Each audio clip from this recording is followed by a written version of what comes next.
एक और नई चार्जशीट फाइल हुई है ईडी के द्वारा। एक और नई चार्जशीट फाइल हुई है ईडी के द्वारा।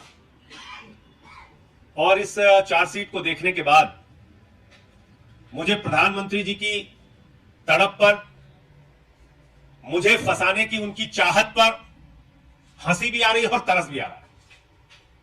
और उनकी तड़प, उनकी मुझे फंसाने की परेशानी को देखकर मुझे ऐसा लगता है कि प्रधानमंत्री जी आप तड़पो मत। इतना ही ज्यादा अगर मुझे फंसाने का आपने ठान लिया अपने मन में, तो एक फोन करके बता दो कि भाई मुझे कुछ मिल तो नहीं रहा है तुम्हारे खिलाफ, लेकिन मुझे तुम्हें जेल भेजना है। भेज दो जेल, हम चले जाएंगे जेल।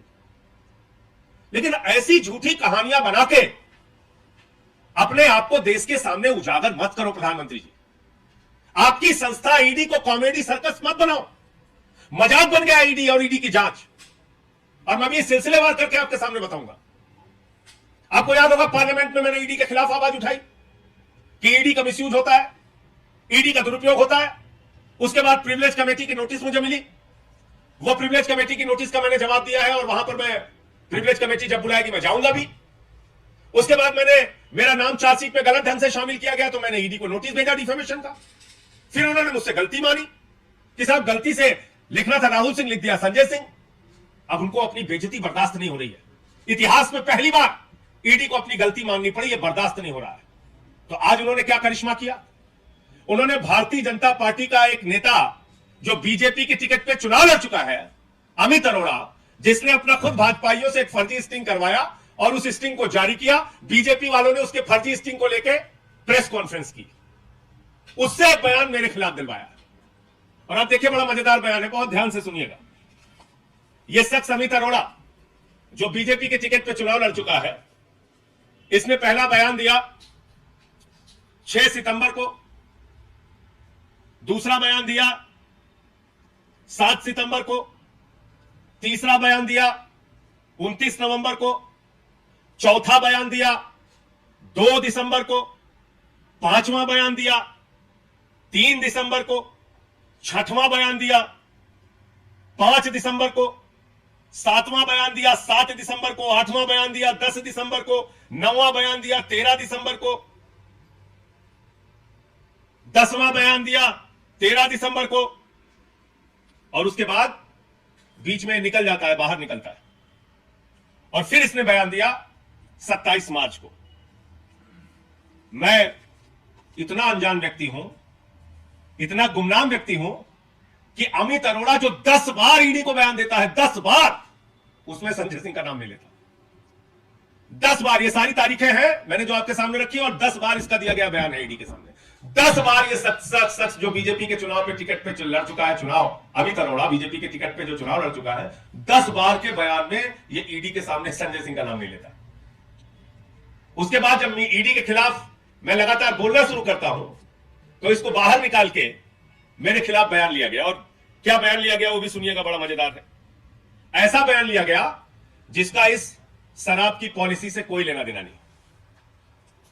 देखिए आप, ये चल रही है मोदी जी की जांच, ये चल रही है मोदी जी की कॉमेडी। ये अमित अरोड़ा कह रहा है कि 2020 जून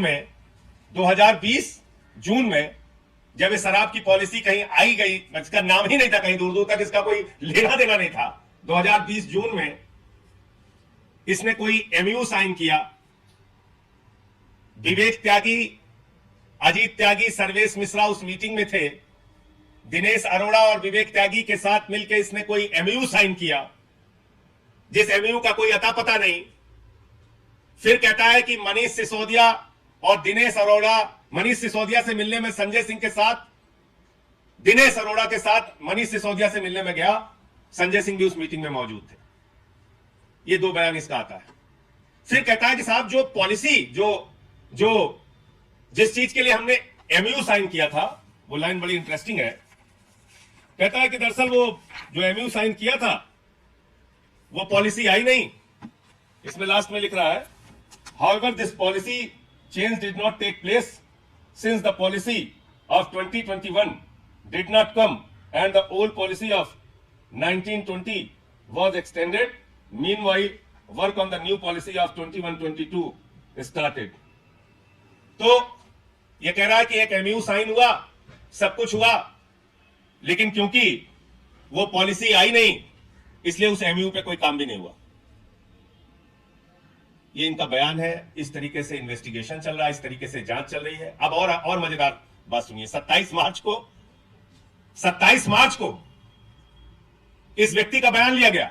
याद रखिएगा, 10 बार में इसको संजय सिंह का नाम याद नहीं आया, विवेक त्यागी का भी नाम याद नहीं आया, अजीत त्यागी और सर्वेश मिश्रा का भी नाम 10 बार की पूछताछ में याद नहीं आया, हमारे किसी सहयोगी का नाम याद नहीं आया, मेरा नाम याद नहीं आया, मेरे साथ ये मनीष सिसोदिया से मिलने गया था, ये बात भी याद नहीं आई। 10 बार इससे पूछताछ हुई। मैंने सारी तारीख बता दी। जो व्यक्ति है 9 अप्रैल को उससे पूछा जाता है कि क्या कोई आपकी मीटिंग हुई थी संजय सिंह और मनीष सिसोदिया के साथ?